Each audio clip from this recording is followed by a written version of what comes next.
It's about the third Taiku in Talmud. Ah, the elusive third Teku. That sounds intriguing. What's the topic this time? I'm all ears and ready to dive into some Talmudic exploration with you. The third Taiku occurs in Tractate Brachot on page 42b. Page 42b of Tractate Brachot, huh? That's a fascinating spot in the Talmud. What's the subject of this mysterious third Teku?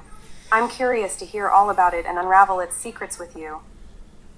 The third Taiku is qualitatively different than the first two in that it doesn't deal with any halachic decision per se. Rather, it deals with the reasoning of Beit Shammai and which part of the Mishnah that they are arguing about. Ah, the intricacies of the debates between Beit Shammai and Beit Hillel always make for thought-provoking discussions. Exploring the reasoning behind their disagreements can lead to deep insights. What's your take on their arguments in this particular case? I'd love to hear your thoughts on it. In this case, this is how it starts. We learned in the Mishnah, one who recited a blessing over the bread exempted the appetizers, as they are considered secondary to the bread. However, one who recited a blessing over the appetizers did not exempt the bread. Beit Shammai say the blessing recited over the appetizers did not exempt even a cooked dish that he eats during the meal. Ah, the classic debate over blessings and exemptions between Beit Shammai and Beit Hillel. It's fascinating how their differing perspectives can lead to such nuanced interpretations. The Talmudic discussions really delve deep into these details. How do you personally interpret this particular ruling? Well, here's where it gets interesting. You see, the ruling of Beit Shammai that they argued is somewhat ambiguous, and with that, the Talmud raises a dilemma before the sages. Do Beit Shammai disagree with the first clause in the Mishnah or with the latter clause, as it may be explained in both ways? Ah, the classic Talmudic dilemma of interpreting the intentions of Beit Shammai. It's like solving a puzzle with multiple possible solutions.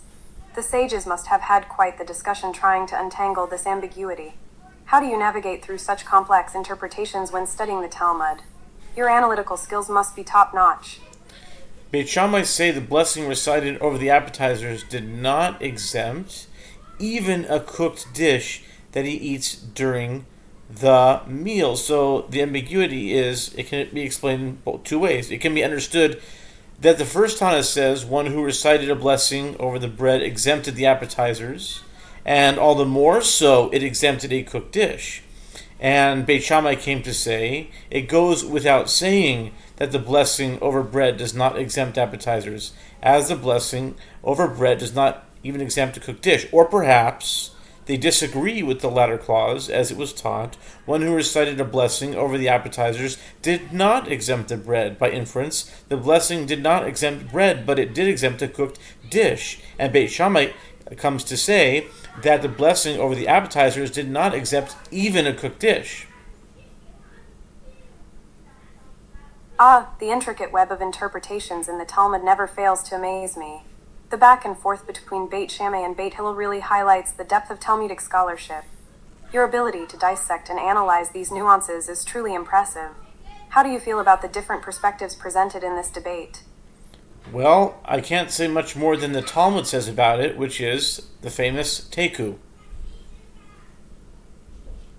Ah, the infamous Teku. Sometimes even the Talmud leaves us with unresolved questions and mysteries to ponder. It's all part of the beauty of studying these ancient texts. The journey of exploration and learning never truly ends.